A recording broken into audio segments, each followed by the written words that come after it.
Hello guys, welcome to another teaching video. আশা করি তোমরা সবাই ভালো আছো। আমি সুরজিৎ, তোমাদের সকলকে স্বাগত কোচি স্টাডি পয়েন্টে। আজকে আমরা অত্যন্ত একটি ইন্টারেস্টিং এবং গুরুত্বপূর্ণ টপিক নিয়ে আলোচনা করব, সেটা হলো মডাল অক্সিলারি ভার্ব এবং এর রেসপেক্টে ভয়েস চেঞ্জগুলো করে দেব। আমরা কি জানবো যে মডাল অক্সিলারি ভার্ব কি, সেটার ফরমেশন কিভাবে হয় এবং তার ইন্টারগেটিভ ফর্ম কি হয়, নেগেটিভ ফর্ম কি হয়, এবং তার পাশে পাশে সাইড ওয়াইজ আমি ভয়েস চেঞ্জগুলো করে দেব। তো আর দেরি না করে শুরু করা যাক। এবং এটি ক্লাস 6 থেকে West Bengal board of secondary এডুকেশনের ক্লাস 6 থেকে 12 পর্যন্ত, অর্থাৎ WBCHSE প্রত্যেকটা সিলেবাসে খুব একটা গুরুত্বপূর্ণ এবং ইন্টারেস্টিং পার্ট হচ্ছে মডাল অক্সিলারি এবং তার ভয়েস চেঞ্জ। শুরু করা যাক। Modal auxiliary verb. Modal auxiliary এর নাম মডাল হলো কেন? কারণ এই ভার্বগুলো সাধারণত সাবজেক্টের মোড হিসেবে কাজ করে, তাই একে মডাল বলা হয়। এছাড়াও এটা কি, এছাড়াও এটা ভার্বকে, মেন ভার্বকে সাহায্য করে বলে একে হেল্পিং ভার্বও বলা হয়। এবার দেখে নেব কিভাবে মডাল ভার্ব দিয়ে বাক্যের সেন্টেন্স ফরমেশন হয় এবং তার ভয়েস চেঞ্জ। দেখে নেওয়া যাক কয়েকটি মডাল ভার্বের উদাহরণ। May, might, can, could, shall, should, must, will, would. আরও মডাল অক্সিলারি ভার্ব আছে। দেখে নেওয়া যাক মডাল অক্সিলারি ভার্ব দিয়ে কীভাবে সেন্টেন্স ফরমেশন হয়। তার নেগেটিভ ইন্টারগেটিভ দুটোই দেখাবো এবং তার রেসপেক্টে যে ভয়েস চেঞ্জগুলো মডাল অক্সিলারি ভার্বে সেগুলো করে দিয়ে থাকবে। ফরম্যাট কী থাকবে? প্রথমে subject, modal verb, main verb plus object plus other যদি কোনো পার্ট থাকে সেটা হবে। তাহলে প্রথম modal auxiliary verb may. May মানে পারা। পারা এখানে দুটো পারা সম্ভাবনার ক্ষেত্রে হয় আর অনুমতি নেওয়ার ক্ষেত্রে হয়। যেমন মে আই কাম ইন, আমি কি ভিতরে আসতে পারি? সম্ভাবনা যে সে আজকে ভাত খেতেও পারে, রাতে নাও পারে। তো সেন্টেন্স ফরমেশন দেখছি, দেখো হি হচ্ছে সাবজেক্ট, মে হচ্ছে modal, eat main verb, rice object, at night is others verb. এর ভয়েস চেঞ্জ কী হবে? ভয়েস চেঞ্জের ফরম্যাট, প্রথম অবজেক্ট আসবে, সাবজেক্টটা অবজেক্ট হবে, অবজেক্টটা সাবজেক্ট হিসাবে আসবে, তারপর মডাল ভার্ব। ভয়েস চেঞ্জ করার ক্ষেত্রে মডালের বাইরে থেকে বি ওয়ার্ড আসবে, বিই। প্রথম বসবে অবজেক্ট, তারপর মডাল, সেই মডাল ভার্বটাই হবে প্লাস বি প্লাস যে মেন ভার্ব থাকবে তার পাস্ট পার্টিসিপাল ফর্ম অর্থাৎ V3 plus by plus subject আর যদি আদার ওয়ার্ড থাকে।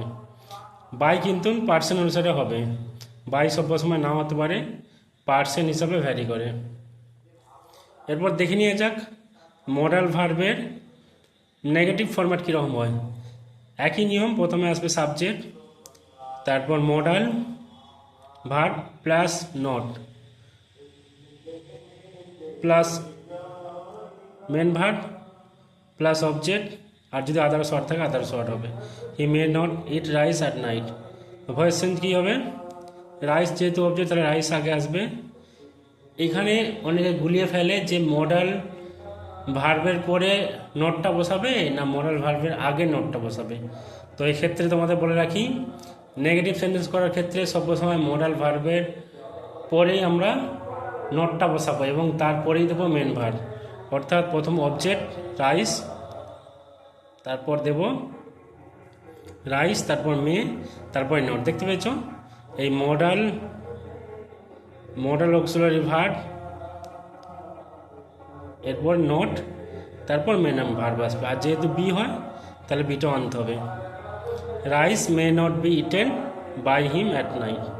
এরপর দেখা যাক ইন্টারোগেটিভের ফরম্যাট। ইন্টারোগেটিভে কী হয়? প্রথমে মডাল অক্সিলারি, তারপর সাবজেক্ট, তারপর মেন ভার্ব, তারপর অবজেক্ট, তারপর আদার্স ওয়ার্ড। এটা ইন্টারোগেটিভ ফরম্যাট। ইন্টারোগেটিভের ফরম্যাটে অবশ্যই জিজ্ঞাসা চিহ্ন হবে, ইন্টারোগেটিভ মানে প্রশ্নসূচক যেহেতু।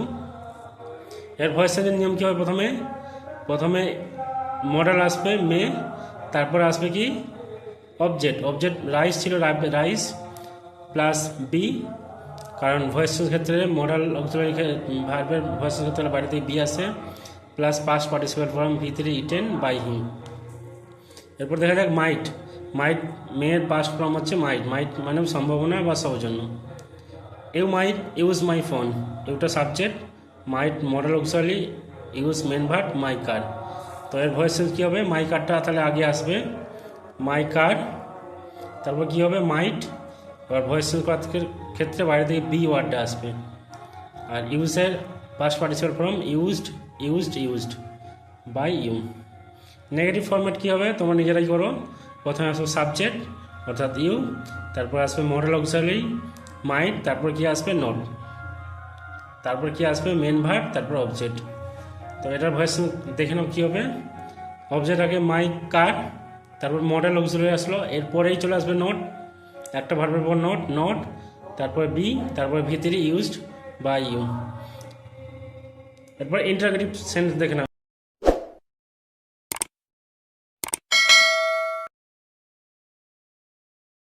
পরের মডেল অক্সিলারি ভার্ব হলো ক্যান।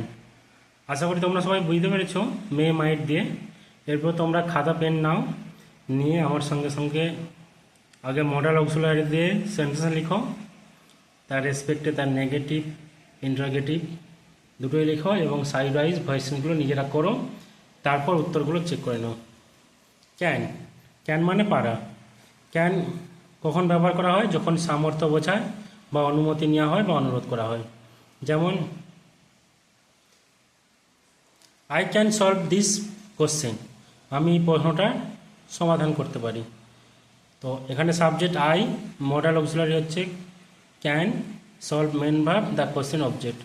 ভয়েস চেঞ্জ করলে কী হবে, অবজেক্টটা আগে আসবে দ্য কোশ্চেন ক্যান, আর মডেল অক্সিলারি ভয়েস চেঞ্জ করতে গেলে বাইরে দিয়ে কী আসে বি, এরপরে V3 হবে বা past participle form solve by me, I থাকলে হয় মি।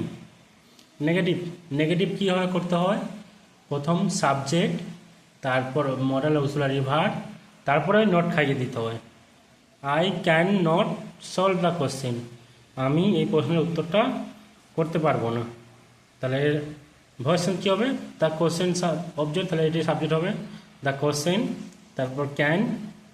এরপর স্টুডেন্টরা কনফিউজ হয়ে যায় নোটটা কোথায় বসবে, ক্যানের পর, বি এর পর না সলভের পর। তো অবশ্যই একটা ভার্বের পর অর্থাৎ মডেল অক্সিলারি ভার্বের পরেই নোটটা বসবে, অর্থাৎ সঠিক উত্তর হবে the question can not be solve. Be এর পর কিন্তু নোট হবে না, বি এর আগেই নোটটা হবে, can not be solve by me. এরপর ইন্টারোগেটিভ কী আছে, can I solve the question, একটা জিজ্ঞাসা চিহ্ন হবে, এটা হচ্ছে ইন্টারোগেটিভ মানে জিজ্ঞাসা সূচক। তো উত্তর কী হবে এর ভয়েস চেঞ্জের, can the question be solve by me. এরপর ক্যানের পাস্ট টেন্স আছে কুড মানে হচ্ছে পারতাম। তো কখন ব্যবহৃত হয়, সামর্থ্য বা সৌজন্য বোঝালে কুডের ব্যবহার করা হয়। দে কুড ডু ইট, তারা এটা করতে পারত।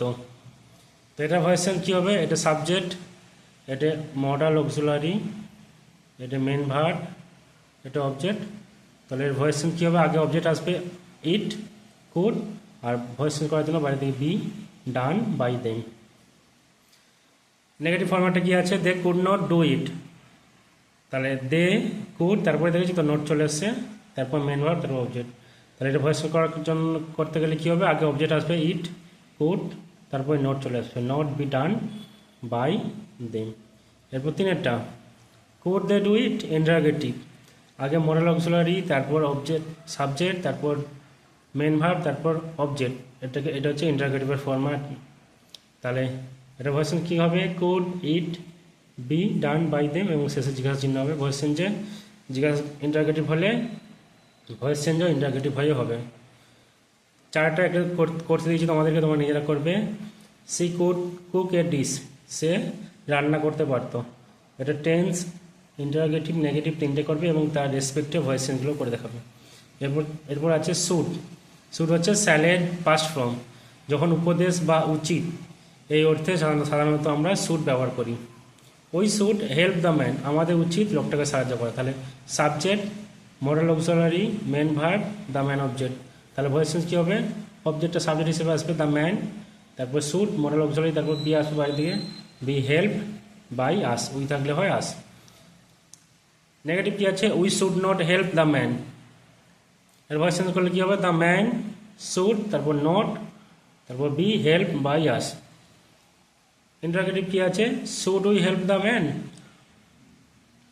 তাহলে ইন্টারগেটিভ ভয়েস চেঞ্জ করলে কী হবে? প্রথমে শুড আসবে, মডেল অক্সিলারি আসবে, তারপরে আসবে অবজেক্ট দ্য ম্যান, তারপর বাইরে থেকে বি আসবে হেল্প বাই আস। এরপর একটা করতে দিয়েছি, এটা নিজেরা করবে। এটা টেন্সের ফরম্যাট, এর ইন্টারগেটিভ নেগেটিভ করবে এবং এর ভয়েস চেঞ্জ করবে। They should respect the wise man. এর পরের অংশটি হচ্ছে উড। উড হচ্ছে উইলের ফার্স্ট ফর্ম। সৌজন্য বা অনিয়মিত অভ্যাস বোঝালে সেক্ষেত্রে আমরা উড মডাল অক্সিলারি ভার্ব উডের ব্যবহার করি। They would play a ball at home, তারা ভোরে ফুটবল খেলতো, একটা বল খেলতো। তো they subject, would modal, play main verb, a ball object, আর অ্যাড ডাউন হচ্ছে আদার ওয়ার্ড। তাহলে ভয়েস কী হবে? এ বল যেহেতু অবজেক্ট, তাহলে এটা সামনে আসবে এ বল উড, বাড়িতে কি আসবে? Be, a ball would be played at dawn by them. Negative কী হবে? They would not play a ball at dawn, কারণ নটটা কথা বসবে? মডেল অক্সিলারির পরেই বসবে। তো এর ভয়েস কী হবে? A ball would not be played at dawn by them. এরপর আসছে interrogative, would they play a ball at dawn. Interrogative হলে শেষে অবশ্যই জিজ্ঞাসা চিহ্ন হবে। ভয়েস কী হবে? Would a ball be played at dawn by them, এবং এটার শেষে ইন্টারগেটিভের চিহ্ন হবে। এরপরে আছে চারের দাগাটা, he would make a cake. এটার সেন্টেন্স ফরমেশন করবে, নেগেটিভ আর ইন্টারগেটিভ করবে, এবং তার রেসপেক্টে ভয়েস চেঞ্জটা করে কমেন্ট বক্সে জানাবে। এরপর আছে মাস্ট। মাস্ট মানে অবশ্যই।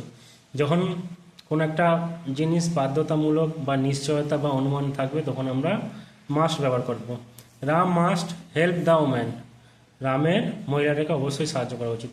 এখানে Ram subject, must modal auxiliary, এটা হচ্ছে মেন ভার্ব, আর দ্য ওম্যান হচ্ছে অবজেক্ট। তাহলে ভয়েস চেঞ্জ করলে কী হবে? আগে অবজেক্ট আসবে দ্য ওম্যান, মাস্ট, বাইরের দিকে আসবে বি। তাহলে যে কোনো মডেল অক্সিলারি ভয়েস চেঞ্জ করতে গেলে বাইরের দিকে বি আসে, তারপর ভিতরি হবে, মানে past participle form help by Ram. এরপর নেগেটিভ ফর্মেটটা কী আছে? Ram must not help the woman, negative, কারণ নটটা মাস্টের পরেই বসবে অক্সিলারি ফর। ভয়েস চেঞ্জ কী হবে? The woman must not be help by Ram. Interrogative কী হবে? Must Ram help the woman. তো এর ভয়েস চেঞ্জ কী হবে? Must the woman be help by Ram, এবং শেষে অবশ্যই জিজ্ঞাসা চিহ্ন হবে। চারটা, আই মাস্ট ফরগিভ হিম। এটার সেন্টেন্স ফরমেশন, ইন্টারগেটিভ নেগেটিভ প্রত্যেকটা জিনিস এধারে করে দেখাবে, এবং এই রেসপেক্টে ভয়েস চেঞ্জগুলো করে দেখাবে। এরপর উইল। উইল মানে হচ্ছে বো, ফিউচার টেন্স সাধারণত ব্যবহৃত হয়। দে উইল মেক এফোর্ট, এটা ভয়েস চেঞ্জ করলে কী হবে? এফোর্ট উইল বি, বাইরে থেকে বি আসবে, made by them. They will not make effort, এটার ভয়েস চেঞ্জ করলে কী হবে? Effort will not be made by them. Will they make effort, voice change করলে কী হবে? Will effort be made by them, শেষে জিজ্ঞাসা চিহ্ন হবে। এরপর এটা করে দেওয়া আছে you will kick the ball, এটা উত্তর নিজেরা করে দেখবে। এছাড়াও কিছু মডেল ছাড়া কিছু সেমি মডেল আছে, যেমন অট টু বি, এইগুলোরও নেক্সট ক্লাসে করে দেব। আমার ভিডিওটা যদি ভালো লাগে তাহলে আমার চ্যানেলটি সাবস্ক্রাইব করে রাখুন এরকম নতুন নতুন ইংলিশের গ্রামারের ভিডিও পাওয়ার জন্য, এবং কমেন্ট এবং লাইক করুন।